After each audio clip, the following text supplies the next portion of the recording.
Salut à tous et re-bienvenue sur la chaîne de Morgenstern Printing. Aujourd'hui on va faire la revue de cette résine. Alors ça c'est l'ancienne bouteille, ça c'est la bouteille actuelle et encore c'est pas la dernière puisque celle-ci c'est le dernier packaging. Attendez, je vous montre la différence. Ça c'était il y a quelques semaines et ça c'est l'actuel. Donc vous voyez un peu plus vert aux couleurs de Sunlu. Bien entendu, si tu n'es pas abonné à ma chaîne YouTube, je t'invite à le faire tout de suite et à activer les notifications pour ne rater aucune sortie de vidéo. D'un autre côté, si tu n'es pas abonné non plus à mon Instagram et à mon TikTok, je t'invite à le faire, les liens sont dans la description de la vidéo. Tu verras, les formats sont très différents, et, la plupart viennent sur YouTube parce qu'ils me connaissent de TikTok ou d'Instagram. Mais voilà, si tu es de YouTube et que tu me découvres sur YouTube, n'hésite pas à aller voir mes autres réseaux sociaux. Alors cette résine, c'est la résine standard de chez Sunlu et c'est une des moins chères du marché puisqu'elle est à 19 $ le kilo, 18,99 $ le kilo quand vous en prenez plus que 6 kg. Donc à partir du moment où vous prenez plus que 6 kg de résine, ça devient une des résines les moins chères du marché sans promotion puisque vous avez actuellement le Black Friday qui fait des promotions plus intéressantes. En tout cas en période de Black Friday, mais en période normale, cette résine c'est la moins chère en standard de tout le marché. Donc je vous la montre d'un peu plus près, voilà, c'est la Sunlu standard. Alors bien entendu, l'offre pour cette résine, elle est disponible sur le site de Sunlu uniquement. Donc il faut absolument commander sur le site de Sunlu si vous voulez bénéficier de ce tarif. Donc si vous allez sur Amazon, etc., ça ne sera pas les tarifs de la marque, mais ça sera des tarifs de revendeur puisque Sunlu vend directement sur son site internet. Je vous mettrai le lien dans la description. Ce qu'on va faire, c'est qu'on va faire une petite review des performances de cette résine puisque j'ai pu la tester durant les dernières semaines. J'en ai bouffé 5 kilos. Donc je peux vous faire un bon retour sur cette résine. Franchement, il y a des bonnes, il y a des mauvaises surprises sur la résine. Je vais vous faire la petite liste dans la vidéo, ça ne va pas durer 3 heures. Néanmoins, je vais vous montrer un petit peu ce qu'on peut faire avec cette résine. A savoir que cette vidéo n'est pas sponsorisée par Sunlu, ils m'ont envoyé de la résine pour la tester. En l'occurrence, ils m'ont envoyé celle-là et moi j'ai encore acheté celle-là. C'est-à-dire voir la différence entre celle qu'ils m'ont envoyée et celle que je commande directement sur Amazon, histoire de voir s'il n'y a pas une entourloupe. Donc déjà je peux vous dire, première chose, il n'y a pas de différence, il n'y a que le packaging qui a changé, les performances sont strictement les mêmes, la couleur est strictement la même. Donc moi j'ai pris uniquement du gris, puisque c'est ce qui ressort le mieux pour faire des figurines sans peinture, je dis bien sans peinture. Ceux qui sont un peu plus anciens ont dû connaître ce packaging que je regrette énormément, puisque j'aime beaucoup les bouteilles en aluminium. Je trouve ça très qualitatif, contrairement aux bidons d'huile. Voilà, là on dirait un bidon d'huile moteur, là c'était vraiment très qualitatif pour le kilo, avec une bouteille tout en aluminium. Moi j'adore ce packaging, malheureusement Sunlu a décidé de l'abandonner.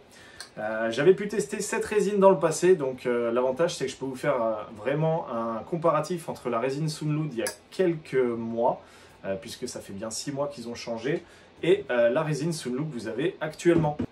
Bon après, une chose que je regrette pas avec ce format, c'est que ce format ça coûtait 30 balles le kilo.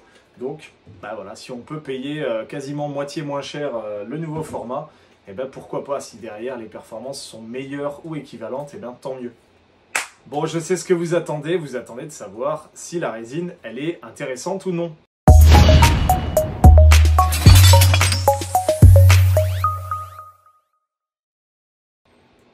Pour vous répondre, je vais vous montrer 2 gros prints que j'ai fait avec cette résine.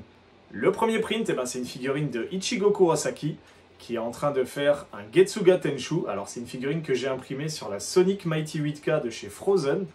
Une imprimante qui au passage est incroyable. Et voilà, c'est un très gros print déjà, je vais vous le montrer. Et derrière, le second print que je vais vous montrer, c'est un Titan Warhammer qui est juste au-dessus de la Mars 2 Pro qui est là.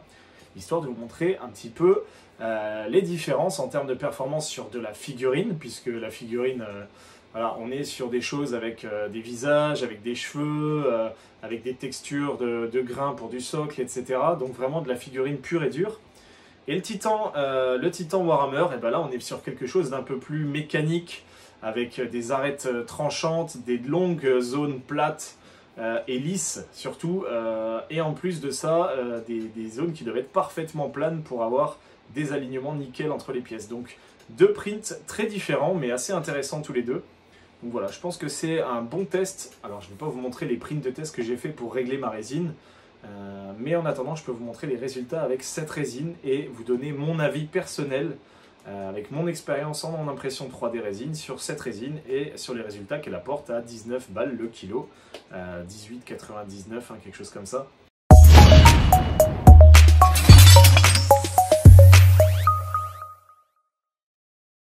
La première impression que je voulais vous présenter et que j'ai fait avec cette résine, eh ben, c'est la figurine d'Ichigo Kurosaki en mode Getsuga Tenshu.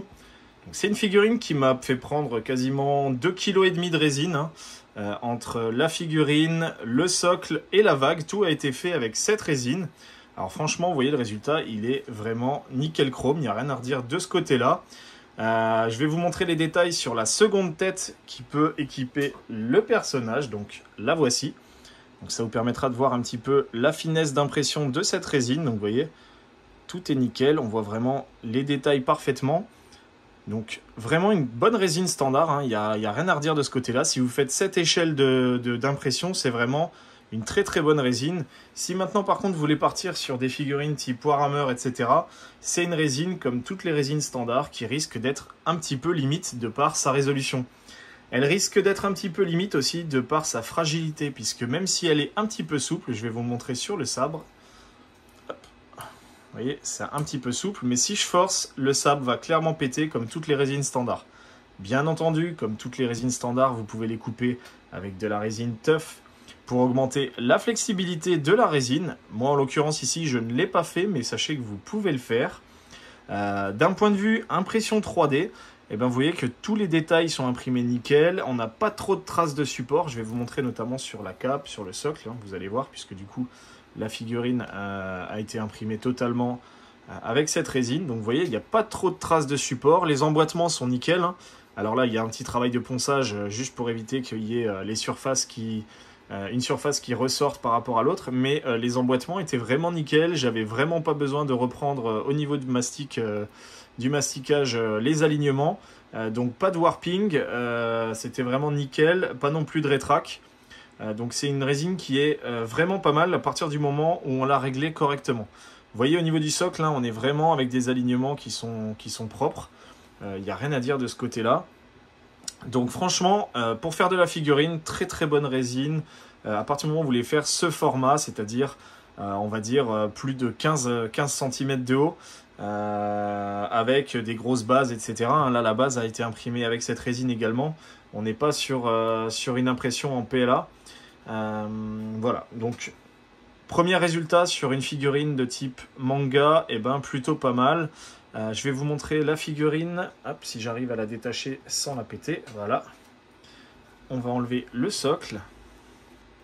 Donc voilà, si vous voulez voir un petit peu plus en détail la figurine, je peux vous montrer par exemple le dessous de la cape, pour ceux qui se posent la question de savoir s'il y a beaucoup de traces de support. Vous voyez, c'est franchement très très propre. Voilà, les gens me disent souvent, oui, tu caches les traces de support. Là, les supports étaient sur cette partie-là, hein, clairement, là où j'ai mes emboîtements. Pareil ici, vous voyez, c'est franchement très très propre. Et il n'y a pas besoin de faire un gros travail de post-traitement à partir du moment où on fait correctement les réglages de sa résine. Vous voyez que mes emboîtements sont nickel. Hein. Les tranches de l'emboîtement sont vraiment nettes. Et ça rentre comme papa dans maman sur cette figurine. Voilà, ça s'assemble sans problème. Il n'y a aucun problème de ce côté-là. Je vais vous montrer maintenant le dessous du socle, puisque c'est là où j'ai mes alignements de pièces. Vous voyez, on est vraiment très très propre. Alors là, c'est un gruyère, c'est normal. Hein. Mes pièces étaient de ce côté-là niveau plateau. Donc j'hésite pas à faire un gruyère quand je les ai vides pour vraiment avoir un nettoyage nickel. Mais vous voyez, les alignements sont vraiment très très propres entre les pièces. Au-dessus, j'ai déjà mis du masticage. Hein. D'ailleurs, vous pouvez le voir là entre les deux. Hein. Il n'y a pas de secret. Hein. Il y a un petit mastic qui a été mis. Mais vraiment, c'est très très propre. Vous voyez, les alignements sont propres. C'est franchement une résine qui fait très peu de warping et en même temps très peu de rétrac à partir du moment où on se met ce délai d'attente un peu plus long que la normale. Voilà. Donc ça, c'est les premiers résultats avec cette figurine d'Ichigo. Si vous la trouvez belle, n'hésitez pas à me le dire en commentaire, hein, ça fait toujours plaisir. Elle a été designée pour information par le studio Utopia. Donc voilà, c'est une très très belle figurine. La deuxième figurine que je vais vous montrer, c'est une figurine de Titan, alors un proxy de Titan Warhammer, donc imprimé totalement avec cette résine de chez Sunlu. Alors le haut n'est pas fixé, hein, je l'ai exprès laissé séparé pour pouvoir vous montrer les différentes parties, et en même temps, vous voyez, j'ai laissé les deux unités de tir, les deux canons détachables pour pouvoir faire la peinture et en même temps pour vous montrer les détails. Donc voilà, c'est une figurine qui est plutôt technique, hein, puisqu'il y a des grands aplats, vous voyez ici. Il y a beaucoup de pièces, il y a plus de 100 pièces en tout qui sont assemblées les unes avec les autres. Vous avez bien sûr des parties mobiles, comme par exemple ici, le lance-roquette. Vous avez bien sûr les jambes qui sont mobiles. Là, je ne vais pas vous le montrer parce que ça risque de se casser la gueule. Vous avez les deux unités de canon, etc. Donc vraiment une figurine très complexe avec beaucoup d'emboîtements. Beaucoup de surfaces très techniques, hein, que ça se voit au niveau des zones ici. Des grosses zones plates, des zones avec des petits stries, des petits tubes. Voilà, c'est vraiment une figurine qui est très très complexe. Vraiment une très belle impression, hein. Honnêtement, vous voyez, il n'y a pas beaucoup de traces de support. Bien entendu, j'ai enlevé les plus grosses traces parce que derrière, je le fais au scalpel ou avec le Sonic Saber de chez Frozen. Franchement, cet outil, c'est une petite révolution, je trouve, pour les imprimeurs résine. Mais mine de rien, elle fait quand même très peu de traces de support quand elle est paramétrée correctement, je le répète. Donc voilà, encore une très belle figurine, je vais vous la montrer d'un peu plus près, notamment au niveau, je vais enlever la tourelle et je vais vous montrer les parties un peu séparément, histoire que vous voyez un petit peu les détails. Voilà, donc vous voyez là on est sur une des unités de tir, les emboîtements sont franchement très très propres, vous voyez. C'est franchement très propre, hein. Même l'intérieur, c'est vraiment nickel. Vous voyez, là, j'ai les emboîtements ici. Ici. Ici, vous voyez, tout est aligné au poil de cul. Donc, franchement, c'est très, très bien comme résine. La couleur est plutôt pas mal. Alors, c'est un gris qui est un peu clair, mais ça, c'est pas dérangeant. Je vais vous montrer... Hop, je vais enlever le deuxième canon. Et je vais vous montrer, du coup, on va dire le torse. Donc vous voyez, c'est pareil, hein. C'est exactement la même chose. On est franchement sur une résine qui est très propre, vous voyez, que ça soit en dessous, hein. Je vous montre un peu toutes les parties de la figurine parce que les gens vont me dire oui, mais bon, tu montres pas tout. Bah si, je vous montre tout. Je pourrais même enlever la coque ici, totalement. Vous voyez, elle n'est pas fixée, hein, je peux la bouger. Je pourrais l'enlever avec le canon pour vous montrer l'intérieur de la cabine. Je ne vais pas le faire là parce que ça n'a aucun intérêt, hein. Honnêtement, l'intérieur est aussi propre que l'extérieur, hein, je vous le dis. C'est vraiment très très propre. Tous les petits détails ressortent parfaitement. Hop, ça c'est pour la tourelle ou le torse. Et ensuite vous avez bien sûr les jambes. Donc là c'est pareil, on est sur quelque chose qui est vraiment magnifique, comme dirait Cristina Cordula. Donc voilà. Une très belle impression, assez technique parce que beaucoup d'emboîtements, assez technique parce que nécessité d'avoir des grandes surfaces lisses sans stries. Alors elle fait très peu d'aliasing, hein, j'en ai pas parlé, mais j'ai très peu d'aliasing. Alors bien entendu c'est lié aussi à l'orientation des pièces que je donne lorsque je vais faire le slicing. Mais voilà, vous avez très peu cet effet d'escalier avec cette résine comme avec certaines résines standards. Là on est vraiment au top du top. Et puis voilà, du coup, pour moi c'est un très bon print et je suis très content du résultat avec cette résine. J'avais beaucoup d'a priori parce que l'ancienne résine n'avait pas ces performances là.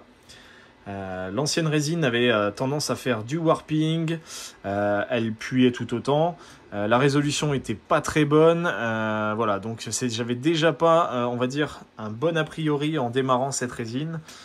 Franchement, j'ai été très surpris du résultat. Et j'ai aucun problème à vous la conseiller à partir du moment où vous savez régler une imprimante 3D correctement. Si vous êtes débutant, je ne vais pas forcément vous la conseiller, même si elle a des très bons résultats. Elle nécessite de connaître un petit peu les réglages sur une imprimante 3D résine pour pouvoir faire ça vraiment très proprement, comme c'est le cas ici. Donc grosso modo, cette figurine, elle vient du site Mako 3D. Elle m'a pris à peu près 1,5 kg de résine, hein, donc 1,5 kg ça me revient grosso modo à 30 $. Donc 30 $ pour un proxy de Titan qui normalement en vaut quasiment 900. Donc plutôt pas mal on va dire, hein, bon résultat pour ce tarif là on va dire. Même si, je le répète, c'est un proxy, ce n'est pas une figurine officielle, ne faites pas ça chez vous et surtout ne commercialisez pas des figurines proxy de Warhammer, vous risqueriez d'aller en prison. Moi je l'ai fait pour vous montrer un petit peu les performances. C'est une figurine qui va rester sur mon étagère chez moi, elle n'est pas destinée à la vente. Mais voilà, je trouvais que c'était un bon exercice puisque le modèle est assez détaillé, il y a beaucoup de pièces, il y a beaucoup d'emboîtements et il faut que ça soit vraiment nickel au poil de cul pour que le résultat soit comme vous l'avez devant les yeux.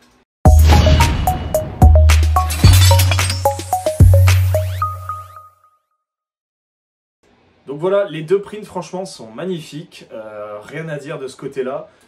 Très bon taf de cette résine, j'ai été très surpris pour le prix puisqu'en général les résines standards ont tendance à avoir des gros défauts du style warping, shrinkage, etc. Là, il n'y en a pas, donc Sunlu, très bon travail, bravo à vous parce que cette résine elle est vraiment très bien pour du standard. Elle a bien entendu des petits défauts, notamment en termes de résolution, ça reste de la résine standard. En termes de temps d'impression, ça reste de la résine standard, donc ne vous attendez pas à des impressions hyper rapides. Notamment pour cette résine, il y a une chose en particulier, c'est que j'ai dû augmenter mon délai d'attente, mon délai light-off, pour imprimer correctement avec cette résine et avoir les résultats que je vous ai montrés sur les deux figurines. À savoir que j'ai dû monter quasiment à 4 secondes de délai d'attente entre chaque couche. Donc c'est pas la résine la plus rapide, au contraire c'est même une résine qui est plutôt lente à imprimer. Par contre les résultats parlent d'eux-mêmes. En termes de temps d'impression, enfin temps d'exposition, on est vraiment sur un temps d'exposition standard. Donc là, rien à dire. On est aux alentours des 3 secondes. Alors ça dépend entre 2.7 et 3.2. Ça dépend quel niveau de détail vous voulez avoir. Mais avec le risque toujours, si vous allez vers le 2.7, d'avoir des décollements de couches, etc., etc. Donc il faut faire un choix. Moi personnellement, j'ai tablé à 2.9. Sur la Sonic Mighty 8K, je le précise, puisque en fonction de l'imprimante que vous allez utiliser, vous n'aurez pas les mêmes temps. Donc voilà, donc un temps plutôt standard. D'un point de vue viscosité, on est clairement sur une résine standard, elle n'est pas plus liquide, moins liquide. D'un point de vue couleur, le gris que moi j'ai utilisé est plutôt intense, il n'y a pas de problème de ce côté-là, il n'y a pas de problème d'homogénéité du gris, comme j'ai pu le voir par exemple avec la résine de chez Yuzu 3D. Leur résine standard par exemple a tendance à... Les phases de la résine ont tendance à se séparer, vous avez une partie blanche, une partie noire, une partie grise, ce qui fait que votre impression 3D n'est pas forcément très homogène une fois qu'elle est terminée. Donc si vous faites de la peinture en soi, vous en fichez, mais si vous voulez juste avoir une figurine, voilà, unicolore, et ben sachez que cette résine est vraiment très homogène d'un point de vue coloris. Alors, clairement, son défaut, c'est qu'elle pue. Donc c'est une résine standard, donc j'ai envie de dire c'est normal. Il y a des résines qui puent plus ou moins, celle-ci sent mauvais. Voilà, je vous le dis honnêtement, elle sent pas très bon. Donc si vous êtes dans un appartement, que vous imprimez, que c'est dans une pièce de vie que vous avez votre imprimante, cette résine, il va falloir des filtres à charbon pour l'utiliser parce que clairement l'odeur n'est pas forcément la plus agréable du monde. Donc je tiens à être honnête quand même là-dessus, hein, puisque c'est... Alors je suis honnête sur le reste aussi, hein, mais voilà, c'est un point qui pour moi peut être contraignant pour les personnes qui utiliseraient cette résine dans un environnement, on va dire, de vie de tous les jours. Grosso modo, c'est son seul défaut, c'est l'odeur et bien entendu les temps d'impression qui doivent être un peu plus longs pour gagner en résolution, gagner en détail et surtout gagner en imprimabilité. Puisque si vous ne le faites pas, vous allez avoir de la délamination de couches et surtout vous allez avoir de la rétraque.